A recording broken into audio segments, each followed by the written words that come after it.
ಮೊನ್ನೆ ತಿರುಪತಿಯಲ್ಲಿ ಮಹಾ ದುರಂತ ಸಂಭವಿಸಿತ್ತು. ಈಗ ಕುಂಭಮೇಳದಲ್ಲಿ ಮಹಾ ದುರಂತ ಸಂಭವಿಸಿದೆ. ಪ್ರಯಾಗ್ರಾಜ್ ಕುಂಭಮೇಳದಲ್ಲಿ ಭೀಕರ ಕಾಲ್ತುಳಿತ, 15ಕ್ಕೂ ಹೆಚ್ಚು ಮಂದಿ ಸಾವನ್ನಪ್ಪಿರುವ ವರದಿ ಸಿಗ್ತಾ ಇದೆ.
ಪ್ರಯಾಗ್ರಾಜ್ನಲ್ಲಿರುವ ತ್ರಿವೇಣಿ ಸಂಗಮದಲ್ಲಿ ಕಾಲ್ತುಳಿತ ಸಂಭವಿಸಿದೆ. 15ಕ್ಕೂ ಹೆಚ್ಚು ಮಂದಿ ಸಾವನ್ನಪ್ಪಿದ್ದಾರೆ. ಕ್ಷಣ ಕ್ಷಣಕ್ಕೂ ಕೂಡ ಸಾವಿನ ಸಂಖ್ಯೆ ಏರ್ತಾ ಇದೆ. ಇದು ಪ್ರಯಾಗ್ರಾಜ್ನಲ್ಲಿರುವ ತ್ರಿವೇಣಿ ಸಂಗಮದಲ್ಲಿ ಕೋಟ್ಯಾಂತರ ಜನ ಭಾಗಿಯಾಗಿರುವ ಒಂದು ಆಧ್ಯಾತ್ಮಿಕವಾದಂತಹ ಕೇಂದ್ರ. ಆ ಕೇಂದ್ರದಲ್ಲಿ ನೂಕು ನುಗ್ಗಲು ಸಂಭವಿಸಿದೆ. 15ಕ್ಕೂ ಹೆಚ್ಚು ಜನ ಸಾವನ್ನಪ್ಪಿ 50ಕ್ಕೂ ಹೆಚ್ಚು ಜನ ಗಂಭೀರವಾಗಿ ಗಾಯಗೊಂಡಿದ್ದಾರೆ. ಇಡೀ ಕುಂಭಮೇಳದ ತೀರ್ಥ ಸ್ನಾನವನ್ನೇ ಬಂದ್ ಮಾಡಿದ ಜಿಲ್ಲಾಡಳಿತ.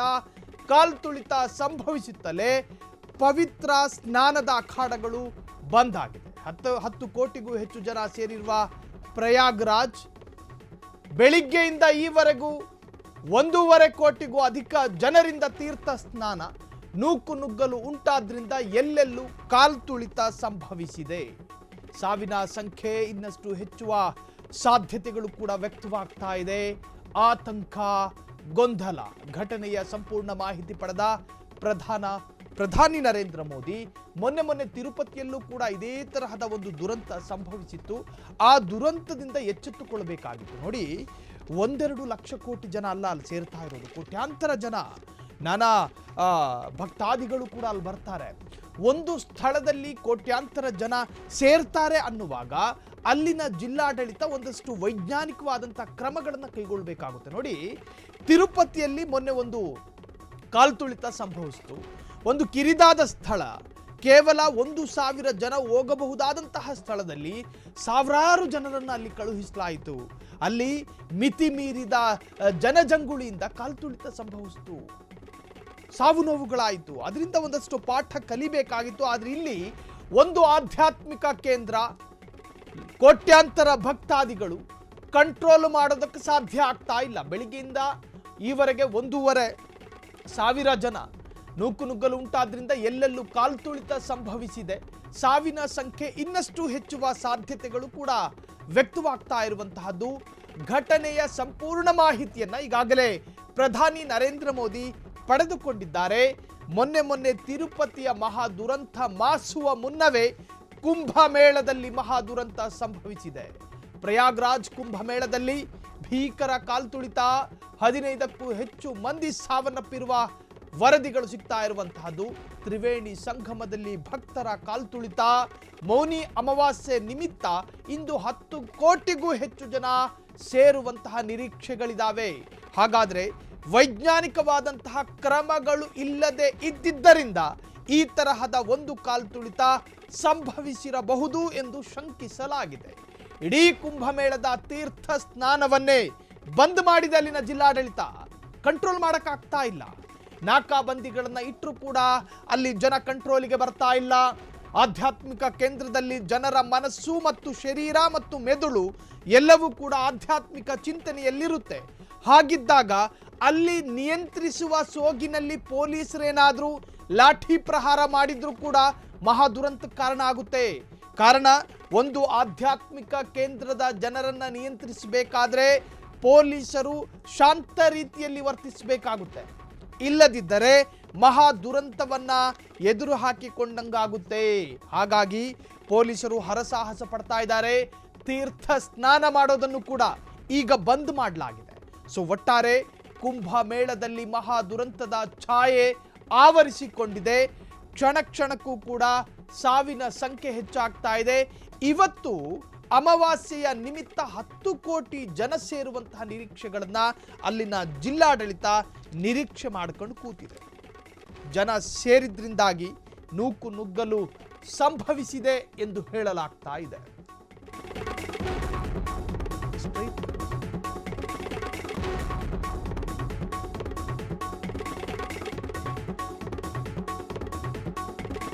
ಪ್ರಯಾಗ್ರಾಜ್ ಕುಂಭಮೇಳದಲ್ಲಿ ಇವತ್ತು 10 ಕೋಟಿ ಜನ ಸೇರ್ತಾರೆ. ಈಗಾಗಲೇ ತೀರ್ಥ ಸ್ನಾನವನ್ನ ಬಂದ್ ಮಾಡಿದೆ ಅಲ್ಲಿನ ಜಿಲ್ಲಾಡಳಿತ. ನೂಕು ನುಗ್ಗಲು ಉಂಟಾದ್ರಿಂದ ಕಾಲ್ತುಳಿತ ಸಂಭವಿಸ್ತಾ ಇದೆ. ಕ್ಷಣ ಕ್ಷಣಕ್ಕೂ ಕೂಡ ಸಾವಿನ ಸಂಖ್ಯೆ ಹೆಚ್ಚಾಗುವ ಸಾಧ್ಯತೆಗಳಿದ್ದಾವೆ. ಒಂದಷ್ಟು ಭಕ್ತಾದಿಗಳು ಗಂಭೀರವಾಗಿ ಗಾಯಗೊಂಡಿರುವಂತಹದ್ದು. ಸ್ಥಳೀಯ ಆಸ್ಪತ್ರೆಗಳಲ್ಲೂ ಕೂಡ ಟ್ರೀಟ್ಮೆಂಟ್ ಅನ್ನ ಕೊಡಲಾಗ್ತಾ ಇದೆ. ಆದರೆ ವೈದ್ಯರು ಸಾಕಾಗ್ತಾ ಇಲ್ಲ. ಕೋಟ್ಯಾಂತರ ಭಕ್ತಾದಿಗಳು ಪ್ರಯಾಗ್ರಾಜ್ನಲ್ಲಿರುವಂತಹ ತ್ರಿವೇಣಿ ಸಂಗಮದಲ್ಲಿ ಕಾಲ್ತುಳಿತದಿಂದ 10ಕ್ಕೂ ಹೆಚ್ಚು ಜನ, ಅಂದ್ರೆ ಹತ್ತಿರ 15ಕ್ಕೂ ಹೆಚ್ಚು ಜನ ಸಾವನ್ನಪ್ಪಿರುವಂತಹದ್ದು. ಪವಿತ್ರ ಸ್ನಾನದ ಹಿನ್ನೆಲೆ ಬೆಳಿಗ್ಗೆಯಿಂದಲೂ ಕೂಡ ನೂಕು ನುಗ್ಗಲು 15ಕ್ಕೂ ಹೆಚ್ಚು ಜನ ಸಾವನ್ನಪ್ಪಿರುವ ಘಟನೆ. 50ಕ್ಕೂ ಹೆಚ್ಚು ಜನರಿಗೆ ಗಂಭೀರವಾದಂತಹ ಗಾಯಗಳಾಗಿವೆ. ಸೊ ಇದು ಪ್ರಯಾಗ್ರಾಜ್ನ ಏನು ಶತಮಾನಕ್ಕೊಮ್ಮೆ ನಡೆಯುವಂತಹ ಕುಂಭಮೇಳ. ಆ ಕುಂಭಮೇಳಕ್ಕೆ ನಮ್ಮ ರಾಜಕಾರಣಿಗಳು ಕೂಡ ಅಲ್ಲಿಗೆ ಧಾವಿಸಿದ್ರು. ಸಾಕಷ್ಟು ಜನ ಹೋಗ್ತಾ ಇದ್ದಾರೆ. ಕ್ಷಣ ಕ್ಷಣಕ್ಕೂ ಕೂಡ ಸಾವಿನ ಸಂಖ್ಯೆ ಹೆಚ್ಚಾಗ್ತಾ ಇರೋದ್ರಿಂದಾಗಿ ಅಲ್ಲಿ ಆತಂಕ ಮತ್ತು ಗೊಂದಲಗಳು ಸೃಷ್ಟಿಯಾಗ್ತಾ ಇದೆ. ರೈಲು ಬಾಗಿಲು ತೆರೆಯದ್ದಕ್ಕೆ ಪ್ರಯಾಣಿಕರ ದಾಂಧಲೆಗಳು ಕೂಡ ಇತ್ತೀಚೆಗೆ ವರದಿಯಾಗಿತ್ತು. ಮಹಾಕುಂಭಕ್ಕೆ ಹೊರಟಿದ್ದ ಪ್ರಯಾಣಿಕರು ಉದ್ರಿಕ್ತಗೊಂಡು ರೈಲುಗಳತ್ತ ಕಲ್ಲು ತೂರಾಟ ನಡೆಸಿದ ಘಟನೆ ಮಧ್ಯಪ್ರದೇಶದ ಛತ್ಪುರ್ ರೈಲು ನಿಲ್ದಾಣದಲ್ಲಿ ನಡೆದಿದೆ. ವಿಶೇಷ ರೈಲು ಛತ್ಪುರ್ ನಿಲ್ದಾಣಕ್ಕೆ ಆಗಮಿಸಿದಾಗ ವಿವಿಧ ಬೋಗಿಗಳ ಬಾಗಿಲುಗಳು ಒಳಗಿನಿಂದ ಲಾಕ್ ಮಾಡಲಾಗಿತ್ತು. ನೋಡಿ, ಈ ಮಹಾಕುಂಭಮೇಳಕ್ಕೆ ಹೋಗ್ತಾ ಇದ್ದಂತಹ ರೈಲಿನ ಬೋಗಿಗಳ ಬಾಗಿಲನ್ನ ತೆರೆಯದೇ ಇದ್ದದ್ದಕ್ಕೆ ಕೆಲ ಭಕ್ತರು ಉದ್ರೇಕಗೊಂಡಿದ್ದಾರೆ. ಆ ಘಟನೆಯೂ ಕೂಡ ವರದಿಯಾಗಿತ್ತು. ಇಂದು ಅಲ್ಲಿ ಮೌನಿ ಅಮಾವಾಸ್ಯೆ. 10 ಕೋಟಿ ಮಂದಿ ಕುಂಭ ಸ್ನಾನ ನಿರೀಕ್ಷೆಯನ್ನ ಮಾಡಿಕೊಳ್ಳಲಾಗಿದೆ. ಸೊ ಕೋಟ್ಯಾಂತರ ಜನ ಸೇರ್ತಾರೆ. ನೂಕು ನುಗ್ಗಲು ಮತ್ತೆ ಆಗೋ ಸಾಧ್ಯತೆಗಳಿದ್ದಾವೆ.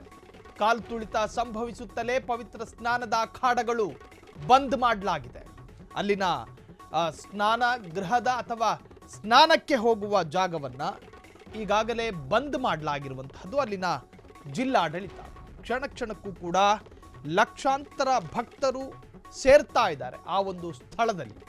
ಸೊ ಈಗಾಗಲೇ ಜಿಲ್ಲಾಡಳಿತ ಕೆಲ ಅವೈಜ್ಞಾನಿಕವಾದಂತಹ ಸೂತ್ರಗಳನ್ನು ಪ್ರಯೋಗ ಮಾಡಿದ್ರಿಂದಾಗಿನೇ ಈ ತರಹದ ಒಂದು ಸಾವು ಸಂಭವಿಸಿದೆ ಎಂದು ವರದಿಗಳು ಹೇಳುತ್ತಾ ಇದ್ದಾರೆ. ಇಡೀ ಕುಂಭಮೇಳದ ತೀರ್ಥ ಸ್ನಾನವನ್ನೇ ಬಂದ್ ಮಾಡಿದ ಜಿಲ್ಲಾಡಳಿತ. ಕಾಲ್ತುಳಿತ ಸಂಭವಿಸುತ್ತಲೇ ಪವಿತ್ರ ಸ್ನಾನದ ಅಖಾಡಗಳು ಬಂದಾಗಿದೆ. 10 ಕೋಟಿಗೂ ಹೆಚ್ಚು ಜನ ಸೇರಿರುವ ಪ್ರಯಾಗ್ರಾಜ್ ಒಂದು ಆಧ್ಯಾತ್ಮಿಕ ಕೇಂದ್ರ. ಬೆಳಿಗ್ಗೆಯಿಂದ ಈವರೆಗೂ 1.5 ಕೋಟಿಗೂ ಅಧಿಕ ಜನರಿಂದ ತೀರ್ಥ ಸ್ನಾನ ಆಗಿದೆ. ನೂಕುನುಗ್ಗಲು ಉಂಟಾದ್ರಿಂದ ಎಲ್ಲೆಲ್ಲೂ ಕಾಲ್ತುಳಿತ, ಸಾವಿನ ಸಂಖ್ಯೆ ಇನ್ನಷ್ಟು ಹೆಚ್ಚುವ ಸಾಧ್ಯತೆಗಳು ಕೂಡ ವ್ಯಕ್ತವಾಗ್ತಾ ಇರುವಂತಹದ್ದು. ಸೊ ಏನಾಗಬಹುದು ಮತ್ತು ಏನಾಗಲಿದೆ ಎನ್ನುವಂತಹ ಆತಂಕ ಈಗಾಗಲೇ ಅಲ್ಲಿ ಮನೆ ಮಾಡಿದೆ. ಸೊ ಈ ಒಂದು ನೂಕುನುಗ್ಗಲಿನಿಂದ ಸಾಕಷ್ಟು ಭಕ್ತರ ಕುಟುಂಬಕ್ಕೂ ಕೂಡ ಆತಂಕಗಳು ಎದುರಾಗಿರುವಂತಹ